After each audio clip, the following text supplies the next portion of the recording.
అందరికీ నమస్కారం. మీరు వింటున్నారు పాడ్కాస్ట్ సిరీస్ అనుభవ్, వయోధికుల అనుభవాల జీవన సౌరభం. హెరిటేజ్ గ్రూప్స్ మరియు national institute for social defence, ministry of social justice and empowerment, government of India, media for community foundation, New Delhi సంయుక్త చొరవతో శ్రీ అలోక్ వర్మ, డాక్టర్ ఆర్ శ్రీధర్ కలిసి రూపొందించిన ప్రాజెక్ట్ శ్రీమతి శైలజా సుమన్, జాహేద్ ఫారూకీల సమన్వయ కార్యక్రమమే అనుభవ్, వయోధికుల అనుభవాల జీవన సౌరభం.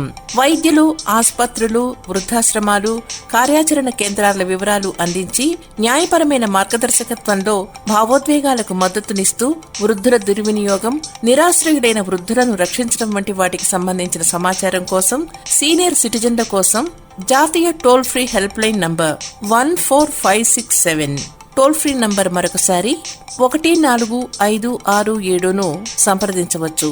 హెరిటేజ్ ఫౌండేషన్ హైదరాబాద్ సమర్పణలో అనుభవ్, వయోధికుల అనుభవాల జీవన సౌరభంలో మిమ్మల్ని ఇప్పుడు పలకరిస్తున్న వారు nature cure specialist Shri Shailaja. నా పేరు శ్రీ శైలజ. పుట్టింది పెరిగింది కూడా పల్లెటూరులోనే. నాకు మన భారతీయ సంస్కృతి సాంప్రదాయాలంటే చాలా ఇష్టం. అలా అని నేను ఆధునికతను కూడా, ఆధునిక వాటి పట్ల విముఖత ఏమీ లేదు, కానీ వాటిని యాంటీబయాటిక్లా వాడడానికి ఇష్టపడతాను. చిన్నప్పుడు మా తాతగారు ఆయుర్వేదం వైద్యం చేసేవారు. వాటిల్లో కూడా కొన్ని నేను తెలుసుకుని అవి కూడా పాటించి ఎవరికైనా ఉపయోగం పడేలా చేస్తూ ఉంటాను. 2006 నుంచి 2009 వరకు హైదరాబాద్ మౌలాలి హౌసింగ్ బోర్డులోను ఎన్ఆర్ఎం కాలేజీ దగ్గర సాయిబాబా గుళ్ళో ఆడవాళ్ళకి యోగా చెప్పేదాన్ని. ఆడవాళ్ళకి నెలసరి సమస్యలు, తర్వాత పైల్స్, సైనస్ ఇలాంటివన్నీ కూడా ఆపరేషన్స్ లేకుండా వాటిని క్యూర్ చేయగలిగాను. Sciatica, knee pain, heel pain, back ache ఇవన్నీ కూడా యోగాలో మెడికల్ నేర్పి తగ్గించగలిగేదాన్ని. కరోనా వ్యాక్సిన్ వేయించుకున్నాక చాలామంది ఆడవాళ్ళల్లో ఋతు సమస్యలు ఎక్కువగా కనపడాయి. అమెరికా నుంచి మా స్టూడెంట్లు ఫోన్ చేసేవారు, మేడం గారు మాకు వ్యాక్సిన్ వేయించుకున్నాక పీరియడ్స్ సరిగ్గా రావట్లేదు, డాక్టర్ దగ్గరికి పెడితే వాళ్ళు మీకు పిల్లలక్కర్లేకపోతే గర్భసంచి ఎందుకమ్మా అని 2-3 సమాధానాలు చెప్పారట. నేను ఎప్పుడు చెప్పానమ్మా, చిన్న వయసులోనే గర్భసంచి తీయించుకుంటే ముందు భవిష్యత్తులో చాలా సమస్యలు ఎదుర్కోవాలి అని చెప్పి వాళ్ళకి నేను కొన్ని ఆయుర్వేదం చిట్కాలు, యోగాలో ఉన్న ఇది చెప్పాను అన్నమాట. అది ఏమిటంటే మీ అందరికీ కూడా ఎవరికైనా ఉపయోగపడుతుందేమో అని నా అనుభవంలో ఉన్నవి నేను చెప్తున్నాను. మందార పువ్వుని మీకు దొరికితే మా పచ్చిదే 5 రెక్కల మందార పువ్వు, అది 1 స్పూన్ పంచదారతో పరగడము తినేయడం. స్నానం వచ్చిన 5వ రోజున మొదలుపెట్టి స్నానం వచ్చే వరకు తినాలి. ఇది గర్భసంచిలో ఫైబ్రాయిడ్స్కి, సిస్ట్లకి అన్నిటికీ పనిచేస్తుంది. ఓవర్ బ్లీడింగ్కి దేనికైనా సరే పనిచేస్తుంది.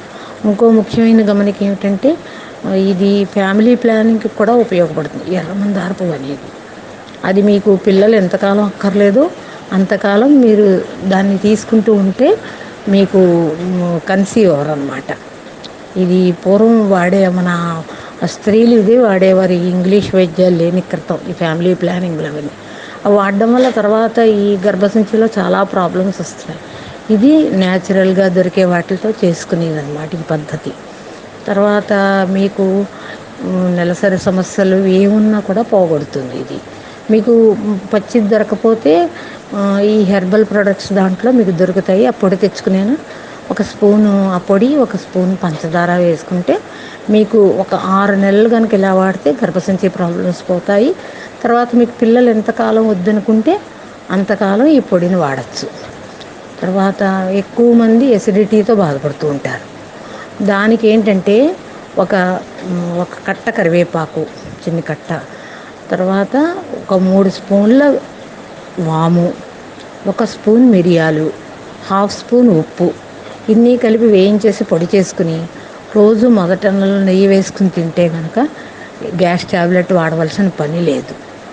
తర్వాత ఎక్కువ మందికి కొలెస్ట్రాల్, LDL పెరిగిపోయింది అంటారు. దానికి ఏమిటంటే మన బెత్తెడ అల్లం ముక్క, తర్వాత ఏమో శొంఠైనా తీసుకోవచ్చు, అల్లమైనా తీసుకోవచ్చు. శొంఠి తీసుకుంటే ఎండు పొడి చేసి పెట్టుకుని ఉంచుకోవచ్చు. బెత్తడి అల్లం ముక్క, 3 స్పూన్ల ధనియాలు, 2 స్పూన్ల మిరియాలు, 1 స్పూన్ జీలకర్ర, హాఫ్ స్పూను ఏలకులు. ఇవి పొడి చేసి పెట్టుకుని మీరు మామూలుగా నోట్లో వేసి నవిలేసి మంచినీళ్ళు తాగొచ్చు, లేకపోతే కషాయంలా చేసుకు తాగొచ్చు. ఇది చేసుకుంటే మీకు బ్లడ్ థిన్నర్ అన్నమాట ఇది. తర్వాత దానికి తోడు మీకు లంగ్స్లో కూడా ఏ ప్రాబ్లము లేకుండా దగ్గు రాదు, లంగ్స్లో ఈ ఫ్లమ్ చేరడం ఇలాంటివి ఏవి ఉండవు అన్నమాట. ఇలాగా నాకు తెలిసిన చిన్న చిన్న చిట్కాలు అవి చెబుతూ తర్వాత నాకు కృష్ణతత్వం అంటే చాలా ఇష్టం. భగవద్గీత నేర్పుతూ ఉంటాను అందరికీ కూడాను. నాకు కృష్ణుడు అంటే చాలా ఇష్టం. పాట కూడా పాడతాను ఒకటి. వేయి కనులు కావాల వేణుగానలోలుని కను మాయ కన్నులెందుకురా మనోనేత్రమున్నదిరా. యశోదమ్మ కన్న పిట్ట అల్లరి పిల్లాడివిగా ఎల్ల మందలకు నీవు ఎప్పుడు చెలికాడివిగా. సవ్య సాచికే నీవు చక్కని రథ సారథిగా, సవ్య సాచికే నీవు చక్కని రథ సారథిగా. కురుక్షేత్రమునకి అపురూపపు కానుకగా, కురుక్షేత్రమునకి అపురూపపు కానుకగా. వేయి కనులు కావాల వేణుగానలోలుని కన్న మాయ కన్నులెందుకురా మనోనేత్రమున్నదిరా. సత్యభామ కన్నులకు చిద్విలాస పురుషుడివి, సతి రుక్మిణి కన్నులకు సాక్షాత్తు దైవానివి. నిన్ను నమ్మిన భక్తులకు అభయ ప్రదాతవే, నిన్ను నమ్మిన భక్తులకు అభయ ప్రదాతవే. జ్ఞాన చక్షులున్నవారి తరగని ఆనందానివి, జ్ఞాన చక్షులున్నవారి తరగని ఆనందానివి. వేయి కనులు కావాల వేణుగానలోలుని కన్న మాయ కన్నులెందుకురా మనోనేత్రమున్నదిరా. మాయ కన్నులెందుకురా మనోనేత్రమున్నదిరా. మేరా భారత్ మహాన్.